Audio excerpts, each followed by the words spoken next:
Hello tout le monde, aujourd'hui je vais vous parler du Working Holiday Visa ou du programme vacances-travail en français. Je vais vous expliquer qu'est-ce que c'est, où est-ce que vous pouvez aller et faire. Et ensuite je vais vous parler des petites démarches à faire pour préparer au mieux votre voyage et assurer votre arrivée en Australie. Le Working Holiday Visa, c'est un visa d'immigration temporaire qui vous permet de choisir parmi une des destinations d'aller travailler et voyager là-bas. Donc parmi ces 16 destinations, vous pouvez partir 1 an ou plus selon les pays et les conditions. Et ce visa, il est disponible pour tous les Français âgés de 18 à 31 ans. Vraiment, le Working Holiday Visa, c'est une façon simple de découvrir un nouveau pays, de s'imprégner d'une nouvelle culture, d'apprendre une nouvelle langue. Vous allez rencontrer plein de gens. Franchement, c'est une immersion totale. Vous partez vivre là-bas. Vous partez pas 2 semaines en vacances, en Club Med et tout. Donc vraiment, c'est génial. Certains partent pour travailler et augmenter leurs expériences professionnelles et d'autres partent plus à la cool et vont enchaîner plein de petits jobs.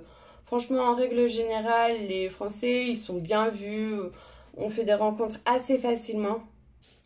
Maintenant, on va voir comment préparer au mieux son Working Holiday Visa et assurer son arrivée en Australie. La première partie et le truc indispensable, c'est le passeport. Donc un passeport français est valide. Son coût est de 86 €. Vous pouvez faire la demande sur le net. Donc je vous mets le petit lien dans le descriptif. Ou sinon en mairie. Donc pareil, je vous mets un lien où vous pouvez consulter une carte de géolocalisation pour trouver la mairie la plus proche de chez vous, équipée pour faire le passeport biométrique. La deuxième partie, c'est la demande de visa. Donc première difficulté pour moi parce qu'il faut se rendre sur le site de l'immigration australienne. Donc c'est en anglais. Je vous mets en lien pareil le site pour faire votre demande.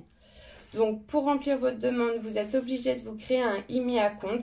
Il faut garder précieusement cette information tout le long de votre Working Holiday Visa. Ensuite, vous avez un questionnaire d'une vingtaine de minutes et ensuite vous allez procéder au règlement. Ça coûte à peu près 485 $. Ça équivaut à 300 € selon le taux de change. Vous allez avoir ensuite un numéro de transaction qu'il faut conserver en cas de problème. La première fois, j'ai attendu 1 mois et la deuxième fois 2 mois pour recevoir un mail où il était écrit Granted, ça veut dire que mon visa était accepté.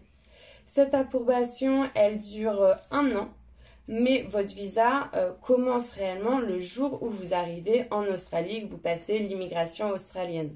La troisième partie, c'est le permis international, donc c'est pas obligatoire, mais c'est quand même utile, ça va vous permettre de conduire en Australie. Si vous vous faites arrêter, sachez que vous devez présenter vos 2 permis, le français et l'international. Donc la demande, elle se fait auprès de votre préfecture. Il faut savoir qu'il y a un temps d'attente de 2 mois quand même, donc c'est assez long. La quatrième partie, c'est la destination. Donc savoir où est-ce que vous allez atterrir. Il faut savoir que l'Australie, c'est aussi grand que l'Europe. Donc si vous atterrissez à Darwin, qui est au nord, ou à Melbourne, qui est tout au sud, vraiment les climats, ils sont différents selon la ville où vous allez. Si vous partez de France au mois de décembre où c'est l'hiver, il fait trop froid et que vous arrivez en Australie où c'est l'été, il fait méga chaud, c'est quand même bien de savoir ce qui vous attend, des vêtements que vous devez apporter. C'est aussi plutôt intéressant de savoir sur quelle période vous partez. L'été, il va avoir plus de taf que l'hiver, enfin savoir dans quelle zone où se diriger. La cinquième partie, c'est vos billets d'avion. Donc là, franchement, c'est selon vos budgets, vos attentes, selon la longueur, selon le nombre d'escales. On est parti 2 fois en Australie. La première fois, on est parti avec Emirates. Il y avait une escale à Dubaï. Le vol, il durait à peu près 24 heures. On a payé 1 000 €. C'était assez cool. On avait pris l'aller-retour directement. Notre retour, on pouvait le changer. On pouvait le changer plusieurs fois. Nous, on l'a fait qu'une fois au bout de 6 mois. Donc il suffit de passer un appel, c'est assez simple.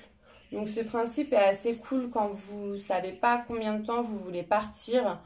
Ça vous permet à tout moment de dire je rentre chez moi ou de prolonger le voyage si vous kiffez. La deuxième fois, c'était complètement différent. On a juste pris notre aller. On a payé un peu moins de 450 €. C'était avec AirAsia. On a eu 3 escales. C'était méga long. Après voilà, on n'a pas payé cher, c'était assez cool, on partait à l'aventure dès le début. Pour notre retour, on a pris un billet multidestination, donc notre petit kiff. Franchement, c'est méga cool. On a pu faire une escale à Hong Kong d'une journée où on a pu sortir de l'aéroport, voir ces énormes gratte-ciel, manger au restaurant et tout. Ensuite, on a repris l'avion. On s'est arrêté au Népal pendant 3 semaines. On a fait du trekking. Enfin, c'était méga cool. Ensuite, on a repris l'avion et on s'est arrêté à Istanbul. Donc là, c'était beaucoup plus court. C'était une soirée. On a passé la nuit.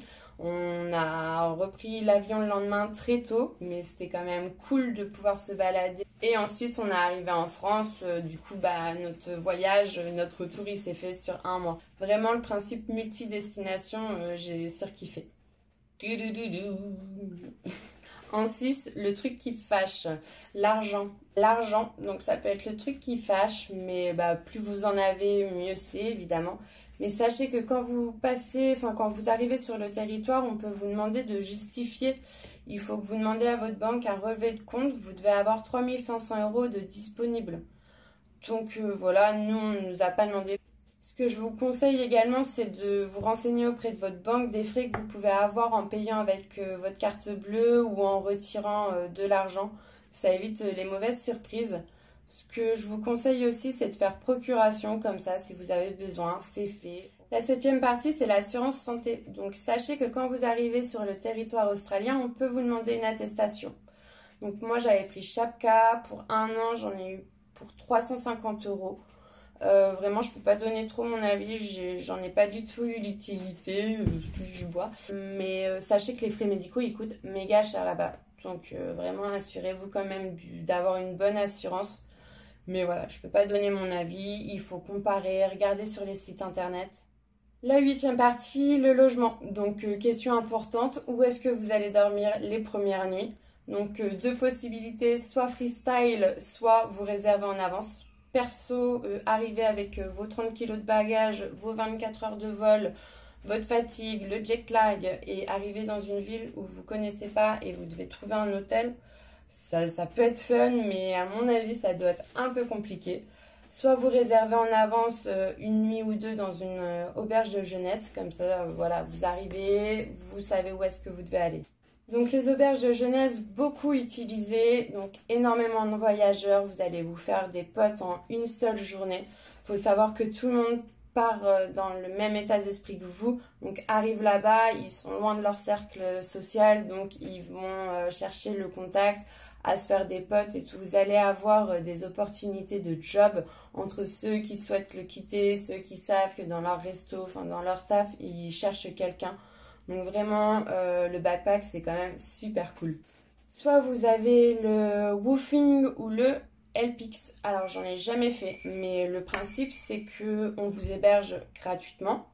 On vous nourrit aussi gratuitement, voilà. Donc, c'est cool, vous allez dans des familles, vous allez apprendre l'anglais et tout. Et en échange, vous allez travailler pour eux. Donc, pourquoi je ne l'ai pas fait? Parce que là-bas, le salaire australien est assez élevé. Donc, je préférais travailler et me loger et économiser de l'argent. Soit vous avez la possibilité aussi de faire du couchsurfing. Donc, c'est pas mal. Vous faites héberger gratuitement 1, 2 à 3 nuits. C'était des voyageurs, pareil, enfin des gens comme nous qui nous ont accueillis. Il y avait une Hollandaise, une Anglaise, une Américaine et un Belge. Donc, c'était quand même cool. Ils nous ont raconté leur expérience, les petites informations à avoir, comment faire pour trouver un job, un logement. Donc c'est pas mal rassurant. La 9e partie, c'est le téléphone, enfin le forfait téléphonique. Ça peut paraître un peu con, mais je me suis retrouvée dans cette situation. Donc moi, tous les mois, je devais acheter ma mobicard de 40 $. Là-bas, le Wi-Fi, c'est pas votre meilleur ami. Et donc si tu veux pouvoir regarder des vidéos, enfin être sur internet comme tu veux, il faut avoir un forfait assez conséquent. Après, moi, mon copain, il avait un forfait free de 1 € qui était valable en Australie. Donc, il avait internet illimité, il pouvait appeler les gens et tout en France. Mais le truc, c'est qu'il n'avait pas de numéro australien. Donc, et vous en avez besoin pour faire les démarches, pour ouvrir un compte et tout. Il a juste acheté une carte SIM de 2 $. Et vu que son téléphone pouvait avoir les 2 cartes SIM, voilà, le problème était réglé. À l'année, j'ai payé 300 €. Alors que lui, pour 13 balles, enfin non, 15 avec la carte SIM, il s'en est tiré. Donc La 10e partie, c'est un regroupement d'informations utiles, les infos plus. Ça va être Internet. Il faut savoir que beaucoup de choses se passent sur les réseaux sociaux, entre autres Facebook, sur les Français à Sydney, les Français en Australie. Donc tous ces groupes-là, allez faire un tour. Vous allez avoir plein d'infos pour le logement, pour le travail, pour rencontrer des gens, vraiment aller faire un tour. Également aller sur Gumtree, donc le bon coin en français, vous allez pouvoir trouver un logement, un travail, trouver une voiture. Ça vous permet de savoir à peu près combien vous coûte un logement sur une semaine ou le prix d'une voiture pour fixer votre budget de départ. Faut aussi vous préparer à l'anglais, il va falloir vous y mettre, donc regardez pas mal de séries, essayez de vous concentrer, de faire des listes de vocabulaire, de voir la grammaire et tout. Moi j'utilisais une application Duolingo, donc c'est pas le truc qui va vous faire apprendre l'anglais de ouf, mais au moins c'est simple, ça vous amuse. Mais ouais, la meilleure technique c'est vraiment de prendre une feuille, un stylo et de rabâcher les trucs. Et pour finir la valise, donc pensez à prendre des médocs, ça vous évite de payer une fortune en Australie. Demandez à un pote un adaptateur, pareil comme ça quand vous arrivez, vous galérez pas à devoir aller à un shop acheter un adaptateur. Emmenez un cadenas aussi, si vous allez en auberge de jeunesse, vous avez toujours des lieux où vous pouvez mettre vos affaires, vos effets personnels dans un endroit fermé. Sinon je ne vais pas vous faire l'état des lieux de mes fringues, mais regardez quand même à quelle saison vous arrivez, les températures qu'il peut faire tout au long de l'année. Ça vous évite de racheter des choses. La première fois, j'ai pris un backpack d'un peu moins de 15 kilos et la deuxième fois, deux valises de 30 kilos. Donc tout ça, ça dépend de votre billet d'avion et tout, de vos choix, de vos objectifs. Voilà pour cette vidéo, j'espère qu'elle vous a plu, que vous avez trouvé les informations que vous cherchiez. N'hésitez pas à me poser des questions, à me donner vos avis et puis je vous dis à bientôt. Bisous bisous!